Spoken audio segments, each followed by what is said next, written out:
In December 1950, in celebration of the 100th anniversary of Cleveland, the first Sandringham Flying Boat touched down in Redland Bay. This aircraft was the Barrier Reef Airways Sandringham VH-BRF Coral Clipper. It moored off the jetty at Paxton Street and made several joy flights during the afternoon. At the time, these flying boats were spacious luxury planes, which were used all around the world from London to Singapore to Sydney.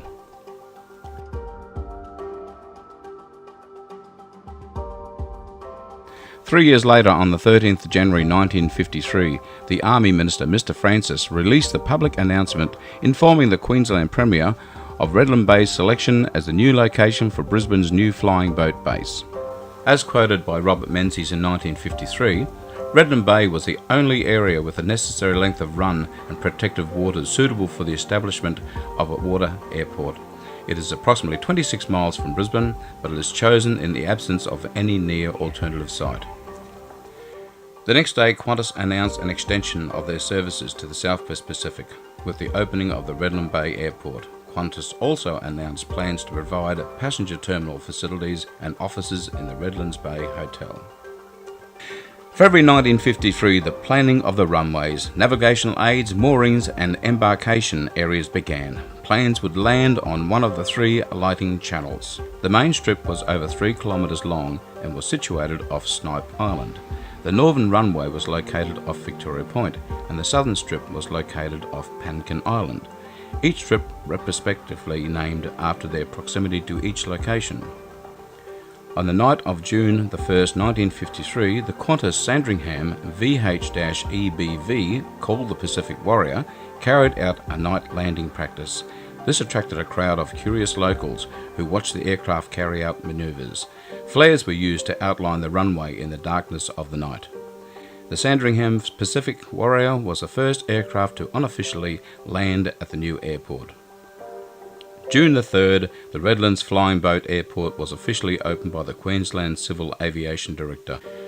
Redland Bay Jetty was used as an embarkation pontoon and storage for batteries and flares.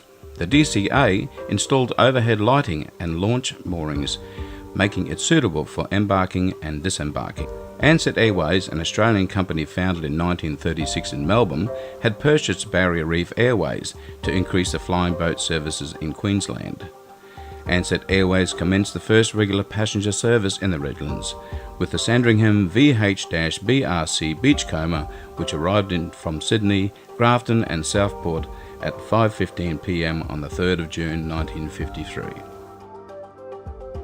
1 month after opening in July 1953, Redland Bay had reached its peak with 105 commercial flying boat movements during the month and another 98 in August. This continued through to June 1955, when Qantas ceased its Redlands Bay services, while Ansett Airways continued to operate till 1957. This was due to the development of land-based aircraft which became faster, more efficient and cost-effective. It wasn't until 1965 Ansett Airways recommenced flights out of Redland Bay to Gladstone, while the Gladstone land-based airport was under construction. This aircraft was the Sandringham VH-BRF Islander. This was the start of an important piece of history of flying boats in the Redlands.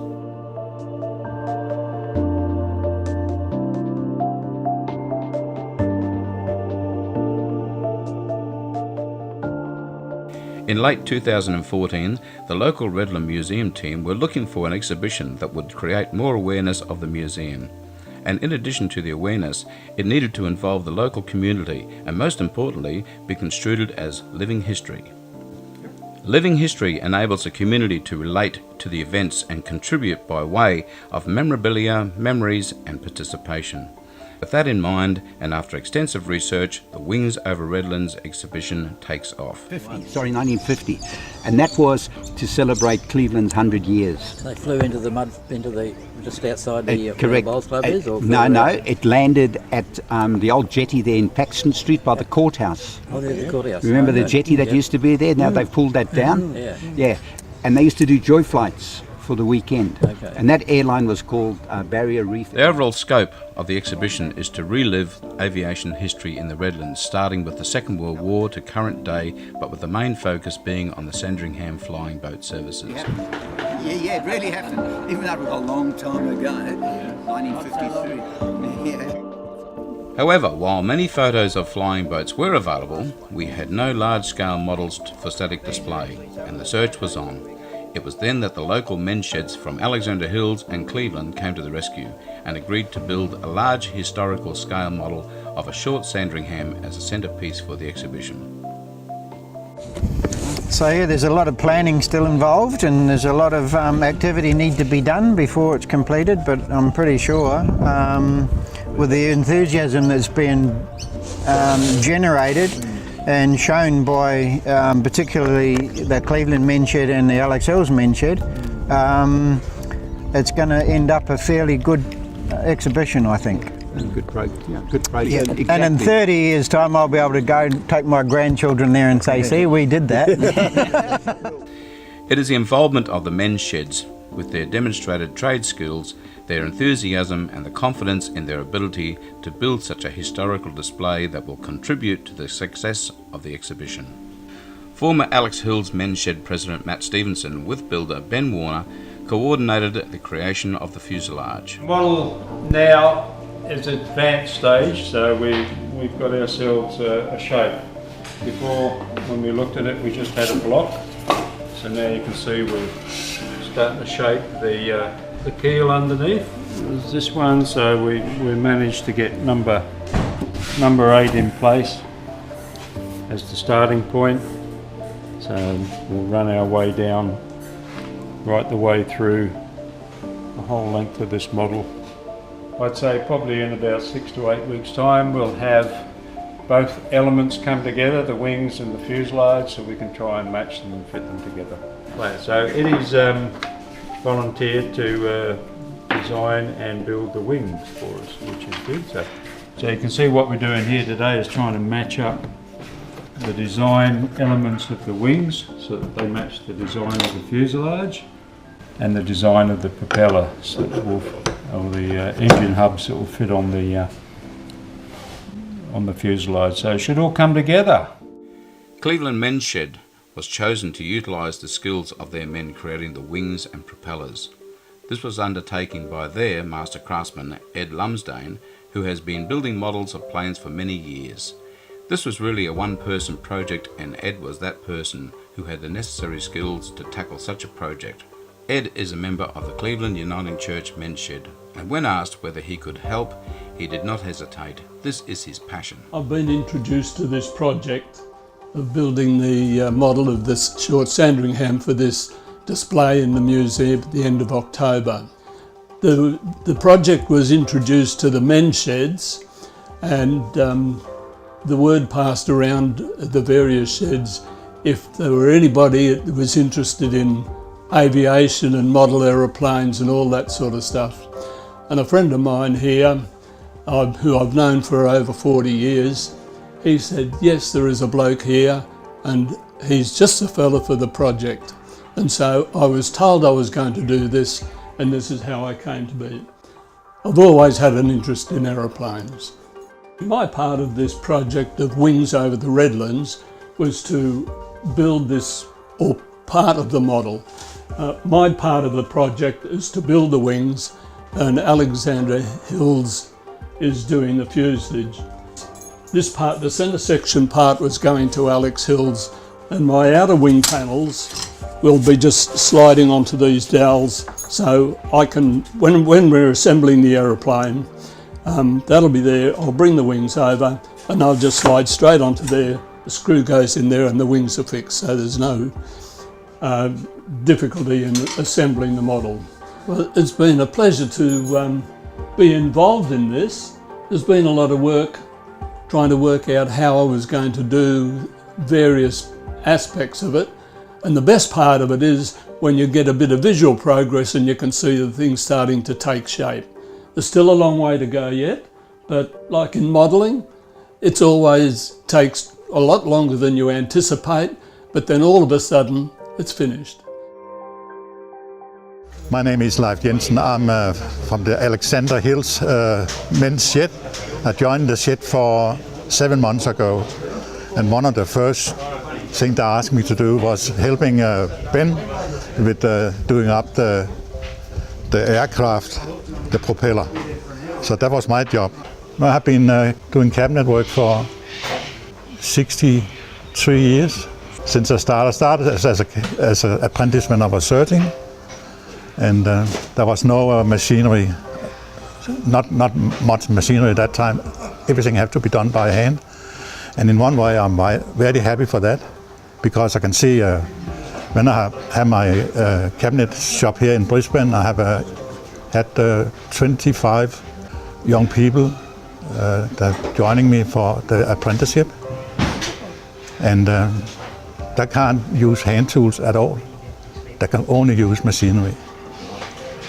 Use a planner, a hand planner, that don't know how to do it, and it come very handy in for me, my skill from my young days. Here we are again, and we've come together today as a group to try and put together all the different components. You can see the propellers and the wing and the fuselage. So what we're planning to do is to utilise the way that Ed has built this wing section. So we're going to glue that centre component into the fuselage, fix it. Then once that's done, we can finish the shaping, and then when we're ready for the final assembly, the wing just slides on by means of these metal tubes, these aluminium tubes. Each wing will just slide in place. So that will allow us to work on a more slimmer version rather than the thing with wings out everywhere. So that's our next move. Then once that's done, we're ready to fit in the detail, like the cockpit, put the engines on, put the floats on, and then start our undercoating, painting, and finalise the detail. So that's really where we're going. So we've got a few weeks to do that before our final deadline of the 30th of September.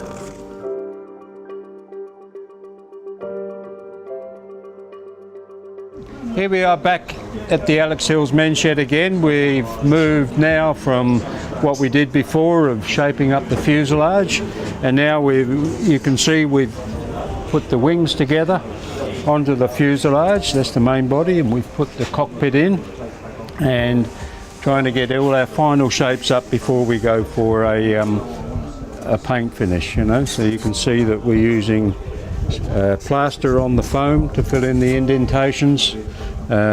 We've got what's commonly called by Eddie as the tail feathers starting to take shape up the end. Okay, and these are the floats that will end up going underneath the wing structure. So that's where we're at now, and so today's our last get together before we start to put our painting finishes on this product. So we're just making sure that it can hang in the attitude when it's in the museum. This is the way we want the aircraft to hang, be suspended. So Okay, at least we're getting now a bit of visual progress. We can visualise now what the finished model is going to look like. There's still a lot of fiddling work to do. I've got to finish off these engine mounts. The engine cowlings themselves and propellers will have to go on the front of this. But to bring you up to date, I've been working on these since the last showing. I've been working on these engine mounts, and the way I made these, I laid 16th balsa over the wing, top and bottom, and then I mounted these up so we could do all our gluing and everything to the balsa. If we mucked it up, we just take it off and throw it away and start again. But at least now, while I've got this off, I can finish the shaping, make sure it looks all right, sand it down, do any filling that requires, then I can paint it, and then when it's finished, we'll just put it back on there, glue it up, and that's it, finished. There will be floats to go on, and the wing tips will finish the whole wing off. It will make it look as though it's an operational piece of equipment rather than just something's been sawn off at the tips. But And having the wingtips on here, there's about 7 inches on each side. It will look as though it's double the size of the aeroplane and puts everything into perspective. At the present moment, the wings look a little bit stumpy, but that'll be brought into configuration when the tips are on. And then we can hang the floats underneath it, and then I can have a day off and go to a movie or something and do all the pink jobs that I'm supposed to do.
I'm really impressed with the whole project and the way it's come about, considering that we have had limited knowledge and a limited expertise. It's really turned out quite fantastic. I'm very, very impressed with the whole project and everybody that's been involved in it, and how they've made a lot of sacrifices, but at the same time it's been a lot of fun, and we thoroughly enjoyed doing it over the 4 or 5 months I think that we had the project going. Yeah, something like that, yeah. Yeah, I'll see it. Really interesting, very good.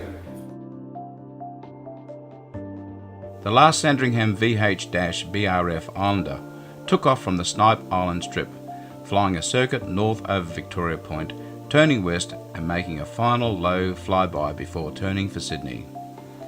This was the last time a Sandringham used the Redland Bay Water Airport. The airport remained as an alternative landing area for flying boats, travelling from Sydney to Lord Howe Island. However, no further landings were ever made. Then, in 1974, the Redland Bay Water Airport was shut down. The DCA base was closed and the remaining buoys were removed from the water. The Ansett Sandringham VH-BRF Islander holds its place in Redland's history as the last flying boat to use the Redland Bay Water Airport. The replica model suspended in the Redlands Museum reminds future generations of the significant contribution Redlands made to the flying boat history.